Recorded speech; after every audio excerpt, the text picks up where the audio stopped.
అందరికీ నమస్కారం అండి. నా పేరు మాగులూరి భానుప్రకాష్. మాది పల్నాడు జిల్లా. నేను ఎన్ఆర్ఐ అండి. వృత్తిరీత్యా అమెరికా రాజధాని వాషింగ్టన్ DC ఏరియాలో ఉంటాను. రేపు రాబోయే 2024 సార్వత్రిక ఎన్నికల కోసం మే 13 జరగబోతున్న ఆంధ్ర రాష్ట్ర ఎన్నికల కోసం ఇక్కడికి రావడం జరిగిందండి. ఇప్పటికీ భారతీయ పౌరులమైన ఎంతో మంది యువకులు, ఉత్సాహవంతులు ఈ రాబోయే ఎన్నికల కోసం తెలుగుదేశం పార్టీకి మద్దతుగా చంద్రబాబు నాయుడు గారి నాయకత్వాన్ని సమర్థిస్తూ, చంద్రబాబు నాయుడు గారి సమర్థతను, ఆయనకున్నటువంటి అనుభవం మన రాష్ట్ర ప్రగతికి ఎంతగానో ఉపయోగపడుతుందని సర్వదా మనస్సాక్షిగా నమ్మి ఇక్కడికి రావటం జరిగిందండి. చాలా మంది ఒక క్వశ్చన్ అడుగుతూ ఉంటారు, మేము ఎక్కడికి వెళ్ళినా కూడా, ఎందుకయ్యా మీరు ఇక్కడికి వచ్చి ఇంత కష్టపడతారు, మీ వల్ల ఏం ఉపయోగం ఉంటుంది, లేకపోతే మీరు ఇక్కడ చేయాల్సిన అవసరం ఏముంటుందని వాళ్ళందరికీ సూటిగా ఒక సమాధానం చెప్తున్నాను కదా. మనం మన ఇంట్లో కూర్చున్నా కూడా మన ఇంటి ముందున్న రోడ్డు వేయాలంటే రాజకీయాలు ముడిపడి ఉంది. మన ఊర్లో హాస్పిటల్ కట్టాలంటే రాజకీయాలతో ముడిపడి ఉంది. మన ఊరికి ఏదైనా సదుపాయం చేసుకోవాలంటే రాజకీయాలతో ముడిపడి ఉంది. ఇవన్నీ కూడా ముడిపడి ఉన్నప్పుడు మన తల్లిదండ్రులు, మన బంధువులు, సంబంధించిన వారందరూ కూడా ఇక్కడే ఉన్నారు కదా, ఎందుకు అలా అనుకుంటున్నారు అనేసి తిరిగి ప్రశ్నించడం కూడా జరుగుతుంది. అంటే మనం ఏ ప్రాంతం నుంచి అయితే ఎదిగాము, ఏ తెలుగు మీడియం స్కూల్స్ నుంచి అయితే మనం ముందుకెళ్ళాము, మనం ఇప్పటికీ కూడా మన మూలాలను మర్చిపోకుండా తిరిగి మన ప్రాంతం బాగుండాలి.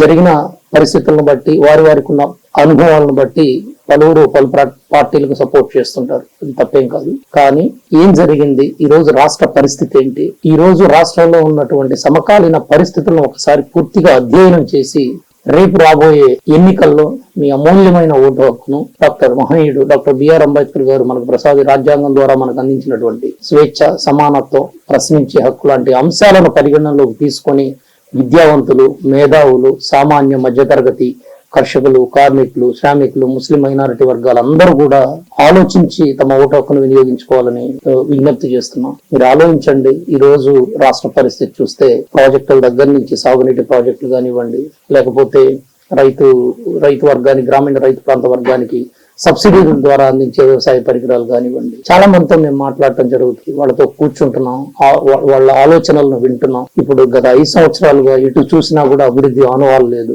కొంత డబ్బులు ఇచ్చేసి సంక్షేమం అంటున్నారు. మీరు ఇచ్చిన సంక్షేమం తాలూకు ఫలాలు ఒకసారి చూస్తే గ్యాస్ రేట్లు కానివ్వండి, కరెంట్ ఛార్జీలు కానివ్వండి, అలాగే పిల్లల చదువులు కానివ్వండి, ఏ అంశాన్ని తీసుకున్నా కూడా చాక్లెట్ ఇచ్చేసి నెక్లెస్ ఎత్తుకెళ్లారు అన్నట్టుగా ఉంది. సో ఒకసారి మీరు ప్రజలారా ఆలోచించండి. మీరు వేయబోయే ఓటు రేపు 15 రోజుల్లో జరగబోతున్న సార్వత్రిక ఎన్నికల్లో మీరు వేయబోయే ఓటు మీ జీవితాన్ని, మీ తలరాతను, ఆంధ్ర రాష్ట్ర భవిష్యత్తును మరో 5 సంవత్సరాల పాటు శాసించబోతుంది. కులానికో, మతానికో, వర్గానికో, ప్రాంతానికో డివిజన్స్ పెట్టి కుమ్ములాటలు పెట్టుతున్న ఈ రోజుల్లో మీరందరూ కూడా విజ్ఞతతో, విచక్షణతో ఆలోచించండి.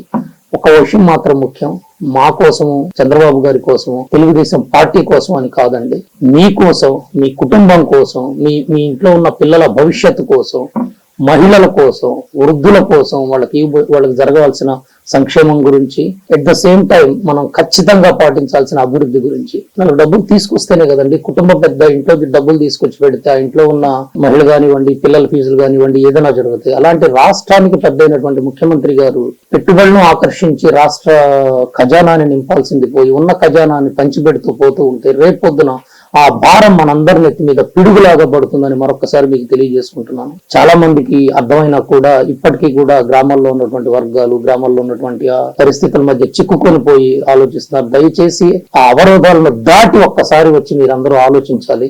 మన రాష్ట్ర ప్రగతి మనకి చాలా ముఖ్యం. 2001-2002 టైంలో చంద్రబాబు నాయుడు గారు ఆ రోజు ఒక బ్యాంక్ మేనేజర్ 10,000-12,000 ఉద్యోగం తీసుకునే రోజు, శాలరీ తీసుకునే రోజుల్లో అంతర్జాతీయ కంపెనీలను హైదరాబాద్ కు ఆహ్వానించి ఒక సాఫ్ట్వేర్ ఎంప్లాయీ 15,000-20,000 ఉద్యోగం చేయగలిగేటువంటి అవకాశాలు సృష్టించిన ఆయన, ఆ రోజు ఆయన ఇచ్చినటువంటి స్ఫూర్తి తాలూకు బీజం ఈ రోజు ఒక మహావృక్షం ఈ రోజు హైదరాబాద్ విలసిల్లుతుంది. అలాగే పక్కనే మనకు అమరావతి ఉంది. రాబోయే తరానికి ఫలాలను అందించేవాడు నాయకుడు, ముందు చూపుతో ప్రజల అభ్యుదయాన్ని, ప్రజల అభివృద్ధిని, ప్రజల సంక్షేమాన్ని కాంక్షించేవాడు నాయకుడు. తనకున్నటువంటి అనుభవాన్ని ఉపయోగించి ఎల్లప్పుడూ ప్రజాశ్రేయస్సుని కాంక్షించి కష్టపడే చంద్రబాబు నాయుడు గారు నిత్య శ్రామికుడు, నిరంతర కృషి వలుడని మరొకసారి మీ అందరికీ తెలియజేస్తూ, దయచేసి మీ అమూల్యమైన ఓటు హక్కును అనుభవశాలి, అనుభవజ్ఞుడు, దార్శనికుడు అయినటువంటి చంద్రబాబు నాయుడు గారికి వేసి రాష్ట్ర అభివృద్ధి ప్రగతికి మరొక్కసారి అభివృద్ధి సంక్షేమాన్ని 2 చక్రాలుగా 42 సంవత్సరాలుగా పరుగులు పెట్టిస్తున్నటువంటి తెలుగుదేశం పార్టీకి మీరంతా వెన్నుదన్నుగా నిలవాలని మరొక్కసారి మీ అందరినీ వేడుకుంటూ, మీకోసం, మీ బిడ్డల కోసం, రాష్ట్ర ప్రగతి కోసం ఆలోచించండి తప్పితే చిన్న చిన్న కారణాలు పెట్టుకోను, చిన్న చిన్న విభజనల ద్వారా ఆలోచించి దీనిలో చిక్కుకుపోవద్దనేసి మీ అందరికీ విజ్ఞప్తి చేస్తున్నాను. మిత్రులారా, కేవలం 10-12 రోజుల టైమే ఉంది. 1-10 సార్లు ఆలోచించండి, బంధువులతో చర్చించండి, మీ పిల్లలతో కూర్చొని మాట్లాడండి. నిజంగా మీ మనస్సాక్షికి ఏ నాయకుడి ద్వారా గనుక మంచి జరుగుతుంది, రాష్ట్ర ప్రగతి ఉన్న హిస్టరీ తీసి ఒకసారి ఆలోచించండి అని విజ్ఞప్తి చేసుకుంటూ, తప్పకుండా తెలుగుదేశం పార్టీ రాబోయే ఎన్నికల్లో విజయకేతనం ఎగరవేసి అందరికీ సవినయంగా తెలియజేసుకుంటూ, మనందరి సమిష్టి కృషితో అనుభవం గల నాయకుడి పర్యవేక్షణలో రాష్ట్రం విలసిల్లాలని మనస్ఫూర్తిగా కోరుకుంటూ సెలవు తీసుకున్నాను. ధన్యవాదాలు.